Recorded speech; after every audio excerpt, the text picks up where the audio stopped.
Glórias a Deus pela sua vida que escolheu fazer parte desse tema, que eu sou suspeito, mas vou dizer para você que é um dos meus preferidos no corpo de Cristo. Ministério de intercessão é para mim fascinante. Eu sou o Kriegner, nos últimos 11 anos eu tenho liderado o ministério de intercessão na Zion Church, tenho também feito esse mesmo papel no Dunamis Movement e tive a oportunidade, o privilégio de liderar a mobilização de intercessão que nós fizemos em prol do Descend Brasil. Foram 9 meses, 20 mil intercessores do Brasil e da América Latina reunidos em oração, ativados para então gerar tudo aquilo que nós experimentamos lá nos 3 estádios do Descend e milhões de pessoas também que acompanharam online. Glórias a Deus por isso. E são alguns desses princípios que têm nos acompanhado ao longo desses anos que nós queremos compartilhar com você. Nós estaremos aqui de coração aberto, com muita fome por revelação para poder trazer para vocês, porque justamente esse ministério de intercessão é necessário. Muitas pessoas falam sobre oração, mas poucos são aqueles que vão profundo no que é intercessão. E eu vou dizer para você que uma vez que você aprender sobre o poder da intercessão, o poder da oração aplicado na sua vida, seja você uma pessoa que faz parte do ministério de intercessão ou alguém que entende que a intercessão é uma ferramenta poderosa que Deus entregou nas suas mãos para que você possa cumprir o seu propósito. Quando você entender e colocar isso de forma aplicada, prática na sua vida, as coisas não serão mais as mesmas. Isso aqui não é promessa de vendedor, é uma verdade bíblica. Então que o Espírito Santo venha com o espírito de revelação e de sabedoria sobre nós, para que a gente possa ter o nosso entendimento iluminado e também para que o nosso espírito possa receber sementes que venham dar 30, 60 e 100 vezes mais fruto. Quando a gente fala de intercessão, muita gente já pensa em várias coisas. Já pensa naquela senhorinha, na tia do coque, a famosa tia do coque, já pensa em batalha espiritual, já pensa em expulsar demônios, já pensa naquelas pessoas que oram e viram à noite, vigílias, etc. E tudo isso, gente, é para a glória de Deus. Deus tem levantado homens e mulheres pelas gerações que tem colocado a intercessão em prática, e isso é tudo ótimo. Mas eu quero trazer aqui uma perspectiva um pouco mais próxima da sua realidade. Talvez você fale para mim, Kriegner, eu não sou chamado para o ministério de intercessão. Tudo bem, algumas pessoas são chamadas para o ministério de intercessão. São aquelas pessoas que têm o desejo de acordar de madrugada e orar, interceder pela família, pela igreja. São pessoas que se dedicam para isso, se consagram a isso. E glórias a Deus por essas pessoas. Mas todos nós somos intercessores. Intercessão não é uma coisa para mulheres, não é uma coisa somente para idosos, muito menos somente para aquelas pessoas que são mais espirituais, ou os profetas. Não é isso não. Todos nós somos chamados a interceder. E hoje, nessa aula, a gente vai ver o que, o porquê e o quando da intercessão, para que você possa ter uma base sólida e construir ainda mais princípios. Vamos lá. O que é intercessão? Se a gente pegar ali no Antigo Testamento, a palavra para intercessão, que foi traduzida no português como intercessão, é a palavra paga. P-A-G-A. Pode anotar aí no seu caderno, no seu bloco de notas. A palavra paga, ela significa promover encontros. Olha só que interessante. Essa definição de intercessão amplia o nosso entendimento e até a nossa vontade de interceder. Olha só. Quando a gente entende que intercessão é promover encontros, as coisas começam a ficar um pouquinho mais claras. Interceder não é expulsar demônios, interceder não é fazer guerra espiritual, interceder não é virar noites, interceder não é fazer jejum. Tudo isso que eu falei aqui agora faz parte da prática da intercessão, claro, mas a definição original de intercessão é promover encontros, é você juntar duas partes que antes estavam separadas e agora, através da sua oração, da autoridade espiritual, da graça de Deus na sua vida e também da graça de Deus no plano dele, então você conecta essas duas partes. É por isso que nós falamos que a cruz é a maior obra intercessória de todos os tempos. Nunca vai haver, graças a Deus, nenhuma obra intercessória que seja maior do que a cruz de Jesus. Por quê? Antes a humanidade, por conta do pecado, você lembra lá no Jardim do Éden, quando o pecado entrou no mundo através da vida de Adão e Eva, do pecado de Adão e Eva, então todos nós, a palavra vai dizer que todos nós fomos afastados, destituídos da glória de Deus. Então houve uma separação entre Deus e a humanidade. Mas Jesus então vem e com o seu sacrifício na cruz, ele reconecta Deus e a humanidade. Ele traz junto aquilo que estava separado. O véu é rasgado e agora, através de Jesus e somente através dele, nós podemos chegar ao Pai. Eram duas partes que antes estavam separadas e pela cruz de Jesus, agora nós estamos unidos. Promover encontros. Esse é o verdadeiro papel da intercessão. É o nosso papel quando nós oramos. Então, quando você vai orar, talvez pelo seu parente que está ali afastado dos caminhos do Senhor, ou que talvez nunca conheceu a Jesus, você está pegando a vida do seu tio, vamos usar como exemplo, e você está conectando com a cruz de Jesus. E a palavra nos garante, Jesus nos deu autoridade, que tudo aquilo que nós ligarmos na terra seria ligado no céu. E Deus é um Deus que chama as coisas que não são como se já fossem. Então nós temos um aspecto profético na intercessão. Mas hoje eu preciso que você entenda que a intercessão ela é muito maior do que aquilo que geralmente aqui no Brasil ou em muitos outros lugares também nós consideramos como ser o ministério de intercessão. Nós somos aqueles que promovem encontros. E se a intercessão é promover encontros, nós temos que pensar também que a oração é uma das formas de se cumprir com a intercessão. A intercessão que promove encontros, ela pode acontecer através da oração? Sim. Ela pode acontecer através de uma palavra de sabedoria? Também. Ela pode acontecer através de uma profecia? Também. Ela pode acontecer através de sinais e maravilhas sendo apresentados? Também. Quantas vezes pessoas que não conhecem a Jesus ou mesmo nem creem na existência de Deus, quando elas estão diante de um milagre, de um sinal, de uma maravilha, então elas reconhecem que Jesus é o Senhor. Isso é uma obra intercessória também. Então a oração é uma das maneiras de se cumprir com a intercessão. Então expanda o seu entendimento para entender que você é um intercessor e que Deus pode te usar como intercessor de diferentes maneiras. Quantas vezes nós, no Ministério de Intercessão da Zion Church, nós percebemos que o Senhor queria trazer uma palavra de conforto para uma pessoa, trazer uma oferta para uma família, e que aquilo seria a nossa carga de intercessão naquele momento. Muitas vezes a intercessão acontece através da oração, mas existem momentos em que o Senhor fala, agora você já orou, você já construiu a base, eu preciso que você faça algo mais. É um ato profético. Você vai fazer, então, você vai dar um passo prático aqui agora, para então comunicar aquilo que você gerou em oração. E isso é lindo, gente. É por isso que eu sou apaixonado por intercessão e eu tenho certeza que você vai se apaixonar também. Então agora a gente já entendeu o que é intercessão, mas por que nós devemos interceder? Vamos focar aqui na oração? Por que nós devemos interceder através da oração? Pode parecer uma coisa muito simples, mas eu te garanto que tem muita gente que não consegue responder. Se Deus sabe de todas as coisas, Deus é onisciente, onipotente, onipresente, se Ele sabe de tudo, por que é que eu tenho que orar? Por que é que eu tenho que falar para Ele o que eu preciso, sendo que Ele já sabe? Será que Deus é um Deus que está lá de braços cruzados, esperando que eu venha me humilhar diante dEle, e Ele está olhando para mim, só passivo ali, inativo, só esperando que eu faça algo para que Ele faça também? Nada disso.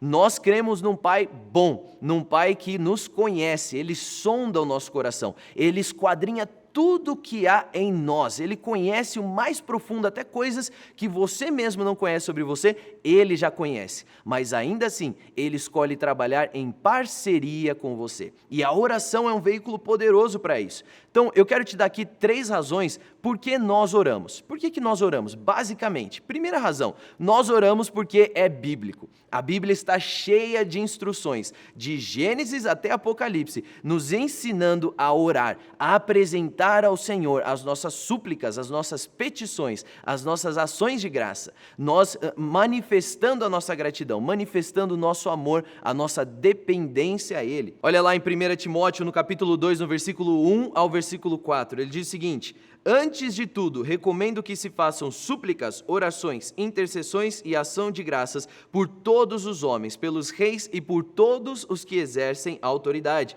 para que tenhamos uma vida tranquila e pacífica com toda piedade verdade e dignidade. Isso é bom e agradável diante de Deus, nosso Senhor, que deseja que todos os homens sejam salvos e cheguem ao conhecimento da verdade. Olha só que coisa maravilhosa que nós estamos vendo aqui. É mais uma instrução de que nós devemos orar. Então, primeira razão, por que você ora? Porque é bíblico. Segunda razão, você ora porque a oração é uma expressão de intimidade. Olha, eu não posso dizer que eu amo uma pessoa que eu nem tenho contato com essa pessoa. Eu não posso dizer que eu amo alguém que eu sei quem ela é, eu estou perto dessa pessoa, mas eu não tenho vontade de conversar com essa pessoa. Imagina você, eu falo para você, eu te amo. Mas a gente nunca conversou, a gente nunca gastou tempo junto, a gente nunca... Será que eu amo de verdade ou será que eu gosto de você? Será que eu acho você legal? Existe uma diferença entre amar de verdade e gostar, achar legal, admirar, são coisas diferentes. E quando nós oramos, nós estamos expressando a nossa intimidade ao Senhor, com o Senhor. Nós estamos expressando o nosso amor a Ele. Então a oração é sim uma ordenança bíblica, mas ela também é uma expressão de intimidade, de amor, do relacionamento que você tem com Ele.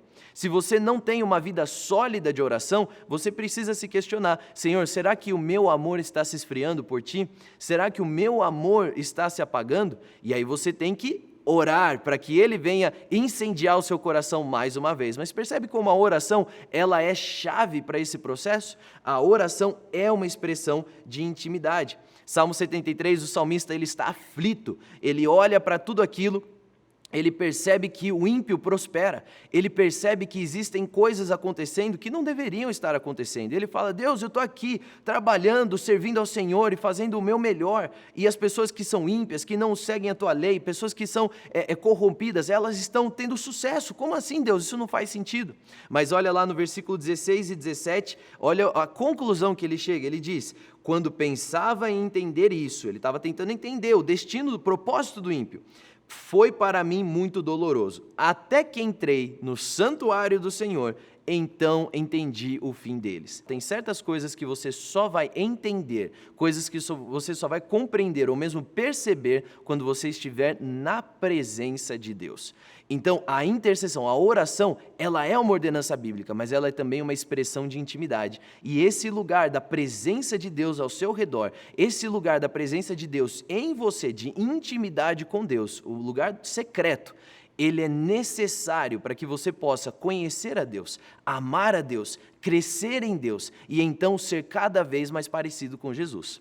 Em terceiro lugar, é uma das razões que eu gosto de falar, porque às vezes, eu não vou dizer poucas pessoas, mas muitas pessoas esquecem. Nós oramos porque é bíblico, nós oramos porque é uma expressão de intimidade, sim, mas nós também oramos. Terceira razão pela qual nós oramos, porque funciona. A oração do justo é poderosa em seus efeitos, a palavra já nos garante. Orar funciona, é sempre a melhor arma. Não existe oração em excesso, não existe oração desperdiçada. Você já parou para pensar que no céu não existe um lixão de orações? Para onde vão as nossas orações? Se existissem orações erradas, orações desperdiçadas, nós teríamos um depósito de orações mortas lá no céu. E não existe isso, a Bíblia não fala sobre isso. Todas as nossas orações, elas têm um efeito, elas têm um propósito e elas vão gerar consequências. E consequências boas, porque o Senhor é bom. E olha só, a oração, ela funciona. Mateus 21, no versículo 22, Jesus diz para nós, e tudo quanto pedirdes em oração, crendo, o recebereis. Tudo quanto eu e você, nós pedirmos em oração, Jesus diz que se nós crermos, nós receberemos. Então, nós podemos orar, nós podemos apresentar as nossas súplicas, os nossos desejos diante dele. Gente, oração funciona, não se esqueça disso. Intercessão funciona. Tem guerras que você está tentando vencer com a base do seu argumento, com a sua inteligência, ou mesmo com a força do seu braço. Faz com a força do seu joelho, faz com a força da sua fé. É necessário que você entenda isso, que tem certas batalhas na vida, seja familiares, profissionais, ministeriais, seja qual for a área, talvez na sua vida amorosa, nos seus relacionamentos, na sua parte financeira, o que for, tem guerras que só serão vencidas com base na oração. Você pode ter as armas, você pode ter tudo o que for ali necessário, mas se não tiver uma base de oração e intercessão, a sua estratégia, ela é ineficaz, ela é incompleta. E eu vou dizer para você, qualquer guerra que você entre, e quando eu falo guerra, eu estou falando de desafios da vida, propósitos, projetos, coisas desse tipo. Qualquer iniciativa empreitada que você der um passo para dentro dela, que não esteja antes coberta por oração, meu amigo, minha amiga, você já entrou em desvantagem. Ore, ore, em todo tempo ore, sempre ore, faça disso um padrão para a sua vida, interceda por aqueles que estão ao seu redor, interceda por aqueles que estão abaixo aí na sua empresa, aqueles que são abaixo da sua responsabilidade na sua família, na sua igreja, interceda por essas vidas, porque assim você vai ver o mover de Deus que vai ser liberado através dessa oração, dessa intercessão. Então nós já vimos o que é intercessão, o porquê nós oramos, agora nós vamos ver como é que nós vamos orar. Em primeiro lugar, nós precisamos orar com a direção de Deus. Romanos 8, do 26 ao 34 diz: e da mesma maneira, também o Espírito ajuda as nossas fraquezas, porque não sabemos o que havemos de pedir como convém, mas o mesmo Espírito intercede por nós com gemidos inexprimíveis. E aquele que examina os corações sabe qual é a intenção do Espírito Santo, e é ele que, segundo Deus, intercede pelos santos. Você pode continuar, eu parei no versículo 27, você pode ler até o versículo 34. Romanos 8, do versículo 26 ao versículo 34. O Senhor nos instrui na nossa oração. Não ore segundo somente o teu coração. É óbvio, você pode apresentar o teu coração, você pode manifestar ao Senhor as suas dúvidas, as suas alegrias, as suas tristezas. Seja livre e permita com que Ele venha te corrigir também. Em determinados momentos você pode estar orando por algo que não é segundo o coração de Deus. Quando nós falarmos sobre intercessão profética no próximo encontro, você vai entender um pouco mais sobre isso. Mas é importante você entender aqui que a nossa oração precisa ter a direção de Deus, em primeiro lugar. Em segundo lugar, a nossa oração precisa ser baseada na palavra de Deus. Hebreus 4, no versículo 12, diz o seguinte: a palavra de Deus é viva e eficaz, mais cortante, presta atenção, do que qualquer espada de dois gumes, capaz de penetrar até o ponto de dividir a alma e o espírito, juntas e medulas, e é sensível para perceber os pensamentos e intenções do coração. Timóteo 3, no versículo 16 e 17, toda a escritura sagrada é divinamente inspirada e proveitosa para ensinar, redarguir, corrigir, instruir em justiça, para que o homem de Deus seja perfeito e perfeitamente instruído para toda boa obra. Nós precisamos de instrução na palavra de Deus. Não acredite em profecias que não sejam baseadas na Bíblia. Não acredite em orações que não sejam bíblicas.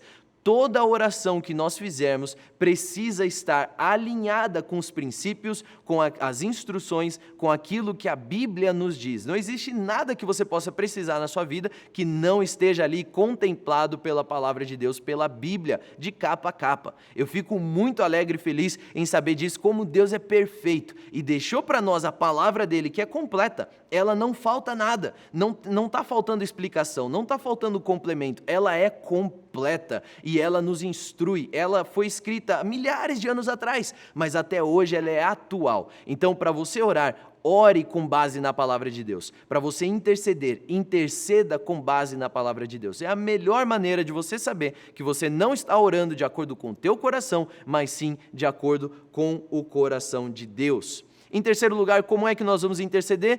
Com autoridade espiritual. E por último, é importante a gente lembrar, nós vamos interceder sempre com grande alegria e amor. Filipenses 4, no versículo 6 e versículo 7, não estejais inquietos por coisa alguma, antes as vossas petições sejam em tudo conhecidas por Deus, pela oração e súplica com ação de graças. E a paz de Deus, que excede todo entendimento, guardará os vossos corações e os vossos pensamentos em Cristo Jesus. Essa é a promessa. A paz que excede todo entendimento, ela vai guardar o nosso coração. Por quê? Nós estamos apresentando diante de Deus as nossas petições através da oração, da súplica e da ação de graças. Gente, a oração é chave para a vida do cristão. Eu desconfio de alguém que fala assim, eu amo a Jesus, mas eu não tenho uma vida de oração. Como é que você pode dizer que você ama alguém e você não se comunica com esse alguém? Você pode falar com ele está ali do seu lado, mas você não tem desejo, você não tem vontade de conversar.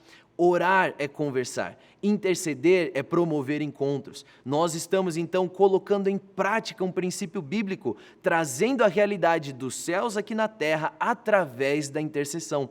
Nós vamos crescer cada vez mais nisso e você vai ver os impactos na sua família, na sua empresa, no lugar onde você trabalha, no geral. Você vai ver em todas as áreas da sua vida. Quando você começa a orar intencionalmente, você vai construindo. Pode ser que alguns romperes não vão vir em 1 dia, 2 dias, 3 dias. Pode ser que alguns romperes levem anos. Não tem problema. Você vai receber essa paz que excede todo entendimento, guardando o seu coração e os seus pensamentos, porque você está apresentando as suas súplicas diante do trono do Senhor. Você está trazendo com confiança. Ele é o nosso sumo sacerdote, que em tudo foi tentado, mas não pecou. Por isso nós podemos nos apresentar diante dele com ousadia. É o que a palavra vai dizer lá em Hebreus no capítulo 3. Isso é sensacional, é uma promessa para nós. Então nós vimos aqui nesse primeiro encontro o porquê nós oramos, o que é intercessão, por que nós intercedemos, como nós devemos interceder. E por último, nós vamos ver quando é que eu devo interceder. E a palavra vai dizer em 1 Tessalonicenses capítulo 5, no versículo 17, orai sem cessar. E 2 Tessalonicenses 3,13, irmãos, não vos canseis de fazer o bem. Nós oramos em todo tempo. Quando é que eu vou interceder? Quando é que eu vou orar? Em todo tempo. Existem aquelas pessoas que falam assim, eu vivo em espírito de oração. Ótimo, glória a Deus pela sua vida. Mas é importante também você separar um momento para fechar a porta do seu quarto e ali ter intimidade com Deus. Construir algo, não só dirigindo, não só no supermercado, não só no trabalho, no banheiro, no chuveiro, isso tudo é muito bom, continue fazendo isso. Mas tem aquele momento também de intimidade, onde o celular está desligado, todas as coisas estão do lado de fora e você está ali consagrado na presença de Deus. Só tendo instantes ali, momentos com Ele que vão refletir na eternidade. Que Deus te abençoe, que o Espírito Santo possa te inspirar a colocar desde já muita coisa em prática. Eu tenho certeza que Ele já está falando no teu coração e você vai colocar isso aqui em prática no seu dia a dia a partir de agora. Até o próximo encontro.